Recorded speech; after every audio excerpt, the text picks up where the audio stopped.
बे समाव स्टुडियोआव आं सन्दना इस्लारि बाक्सा जिल्ला दुलाराय बर' फरायसा आफादनि 17थि बोसोरारि जथुम्मा आरो कारिजा बिजनि दख'रा दुलाराय बर' फरायसा आफादनि सनाथि मायथाइ फालिनाय हाबाफारिखौ हेलासिगुरि मयनामाथा गावनि मुंख्लं आमलाराम बर' फोथाराव खुंफुंनो थाखाय थाग थियारि खालामदों।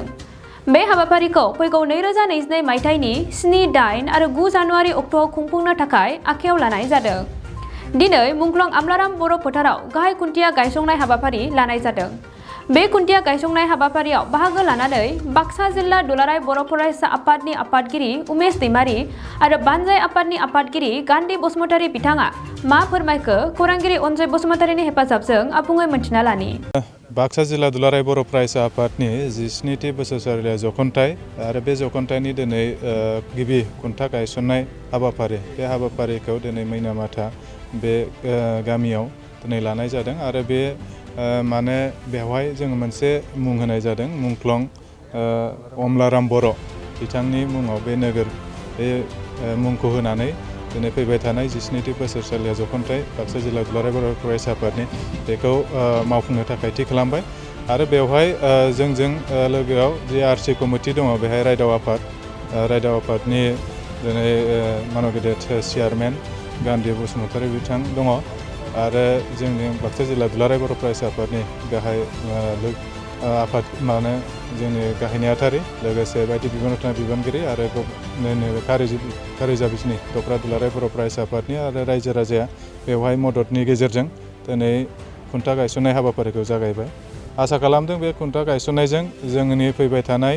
जानो गोनां 7, 8 आरो 9 जानुवारि 2022 मायथाइयाव जानो गोनां जे हाबाफारि बे मोजाङै मोजां जागोन आरो कारिजा बिजनि दख'रानि बेन्दोङाव थानाय गासिबो हारि माहारिनि सुबुंफोरा जोंखौ मदद होगोन बे मोनसे मिजिंजों जोङो नैबे हाबाफारिखौ मोजाङै मोजां बारहोनो हागोन बे मोनसे मिजिं जोङो लादों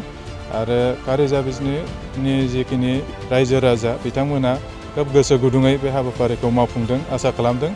आरो बयनिबो रायजो राजानि मददआ जेब्लायबो थागोन दुलाराय बर' फरायसा आफादनि सायाव आरो बे मददनि गेजेरजोंनो रायजो राजानि जिखिनि जेंना जेंगोना बेखौ सावरायनायनि गेजेरजों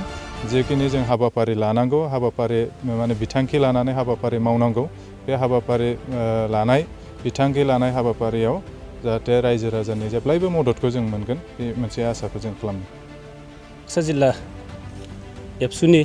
बोसोरारि जख'न्थाइ बे देग्लाय कारिजा बिजनि दख'रा दुलाराय बर' फरायसा आफादनि बेन्दोङाव नैबे मैनामाथा गावनि बे मुंख्लं आमलाराम बर' बे फोथाराव जागोन। बेवहाय जोङो गाजा गोमजायै खुंफुंनो थाखाय नाजादों। जिखि जाया मानो जोङो ओनसोलनिजों लोगोसे गासै जोंनि जिल्लानि दुलाराय बर' फरायसा आफादखौ मोजां मोनग्रा साफ्रोमबो रायजो राजा बिथांमोनखौ जोंनि बे जथुम्मायाव बाहागो लानो थाखाय खावलायहरो। जोंनि बे जथुम्माया 2022 मायथाइनि जानुवारि दाननि 7, 8 आरो 9 बे सानथामनि हाबाफारिजों जागोन आरो बेवहाय बाक्सा जिल्लानि जे एबसुनि जे मेल बेजों लोगोसे कारिजा बिजनि दख'रा दुलाराय बर' फरायसा आफादनि सनाथि मायथाइ फालिनाय बे हाबाफारिया खुंफुंनाय जागोन। मोनसे गोजोनथाव खौरां गोजोननि नोगोर क'क्राझाराव थानाय बाजार इन्डिया आरो MRM हस्पिटाल साखाथियाव बड'लेण्ड थेरापिस्ट सेन्टाराव थुब्ला ब्रह्मआ गुबुन गुबुन रोखोमनि सानाय सुनाय गोनां सुबुंफोरनि थाखाय फाहामथाय होनाय जायो। जेरै जान्जि सानाय, हान्थु सानाय, गोदोना सानाय, आदै सानाय, आफादावदै सानाय, जानजि जरा सानाय, खर' सानाय, सिनस्रि जरा सानाय बैफोरबायदि सुबुंफोरनि सानायफोरखौ फाहामथाय होबोगासिनो दं। सोरबाफोर बे बेरामाव गोग्लैनाय सुबुंफोरा बे खाबुखौ लानो हागोन। गोबां मिन्थिनो थाखाय नैबे जानबुं नङाव फन खालाम 9974030738।